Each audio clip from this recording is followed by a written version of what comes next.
Pump शुरू कर दिया गया है और सरकार ने बिजली कर्मचारियों को काम पर लौटने के लिए 6 बजे तक का अल्टीमेटम दिया था।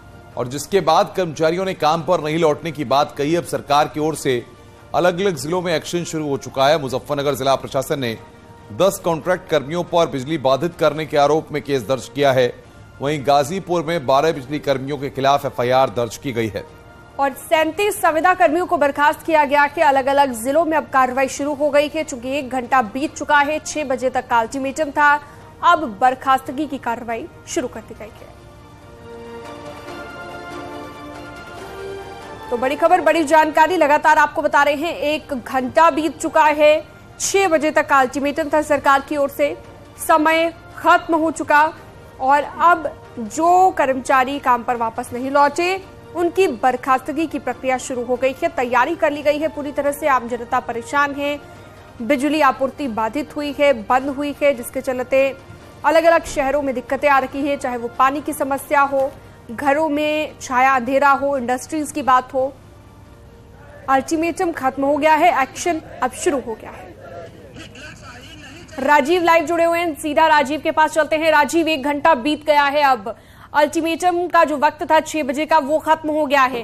अब जो कर्मचारी वापस काम पर नहीं लौटेंगे उन्हें बर्खास्त किया जाएगा। अभी तक कितनी कार्रवाई हुई है, कितना एक्शन हुआ है, विस्तार से बताइए। देखिए, उत्तर प्रदेश में बीते 45 घंटे से विद्युत कर्मचारी संघर्ष समिति ने हड़ताल का ऐलान किया है और वो हड़ताल कर रही है। इसको लेकर सरकार ने सख्त रवैया अपनाया है और साथ ही साथ ये भी कहा है कि सरकार उनके खिलाफ कोई कड़ी कार्रवाई नहीं करना चाहती, लेकिन सरकार मजबूर है। जिस तरह से उत्तर प्रदेश में बिजली हड़ताल से लोगों को समस्याओं का सामना करना पड़ रहा है, उसके चलते उसे कार्रवाई करनी पड़ रही है। इस दौरान ऊर्जा मंत्री ने ये कहा था कि सरकार के सामने बातचीत का रास्ता खुला है। अगर बिजली कर्मचारी चाहते हैं कि इस समस्या का हल बातचीत से निकाला जा सके तो उसके लिए तैयार है। ऐसे में सरकार इंतजार कर रही है कि बिजली संगठन आए और बातचीत करें। सरकार किसी के खिलाफ जानकर कार्रवाई नहीं करना चाहती, लेकिन अगर बिजली कर्मचारी इसी तरह हठधर्मिता पर आमदा रहे या इसी तरह हड़ताल करते रहे तो उसके पास कोई कार्रवाई के अलावा कोई विकल्प नहीं होगा। और यही कारण है कि आज ऊर्जा मंत्री ने ये कहा था कि 1332 संविदा कर्मियों को बर्खास्त किया गया है, लेकिन अगर इसी तरह का रवैया रहा तो आने वाले दिनों में जो अन्य संविदा कर्मी हैं उनको भी बर्खास्त किया जाएगा। तो ऐसे में सरकार की सबसे